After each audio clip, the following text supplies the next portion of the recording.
রুটি। নমস্কার বন্ধুরা, মমিটা আউট চ্যানেলে সবাইকে স্বাগতম জানাই। আশা করি সকলেই ভালো আছো। আজকে যে রান্নাটা করব সেটাই তোমাদের সাথে শেয়ার করব। হচ্ছে আজকে রাজমা করব। এই যে আমি সম্পূর্ণ চোকলা চুলে নিয়েছি, পরিষ্কার করে ধুয়েও নিয়েছি।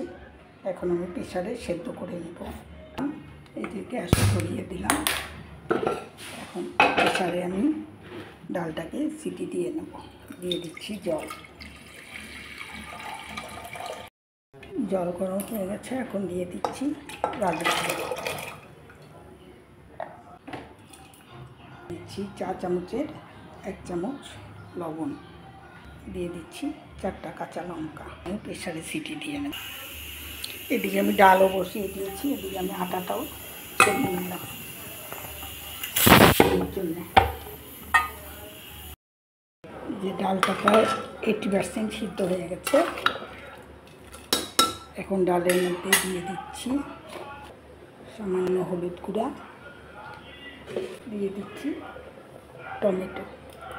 আমি 2টো টমেটো নিয়েছি, এখানে দিয়ে দিলাম টমেটো দিয়ে আমি 2টো সিটি দিয়ে নেব।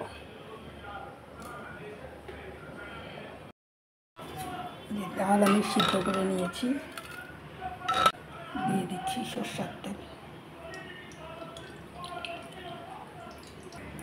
একটা শুকনো লঙ্কা, সাদা জিরা, দিয়ে দিচ্ছি 2টো তেজপাতা,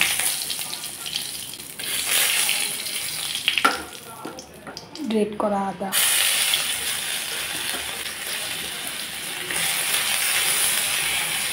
চামচ পরিমাণ জিরার গুঁড়া, কাশ্মীরি লঙ্কার গুঁড়া।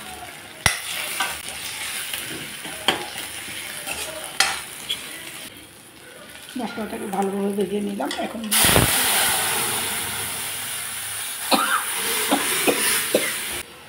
এখানে আমি কোনো ঘি গরম মশলা অ্যাড করব না। দিয়ে দিচ্ছি ধনেপাতা কুচি।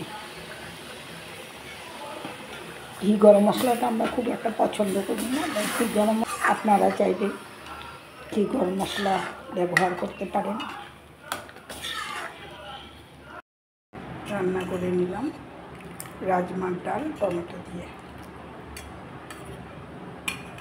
রুটি পুরি যার সাথেই খান না কেন আপনারা, সেই ভালো লাগে কিন্তু খেতে। একবার আপনারা ওইভাবে একবার বানিয়ে খাবেন, খেতে কিন্তু দারুণ লাগে। ভেজে নিয়েছি, এখন আমি রুটিগুলো ভেজে নিব। ছেড়ে দিলাম।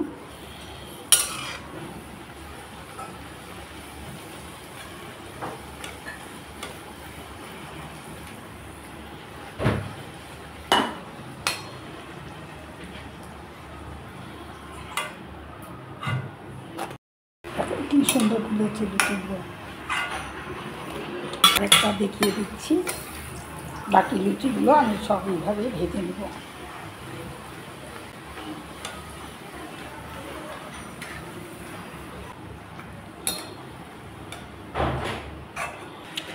যে লুচিগুলো ভেজে নিলাম, এদিকে চাও করে নিচ্ছি। আর ভিডিওটা যদি ভালো লাগে অবশ্যই একটা লাইক শেয়ার করে দিও, কমেন্ট করে দিও। সবাই ভালো থাকো, সুস্থ থাকো। যারা নতুন তারা একটা সাবস্ক্রাইব করে দিও। আজকের মতো এই আবার নতুন ভিডিও নিয়ে দেখা হবে।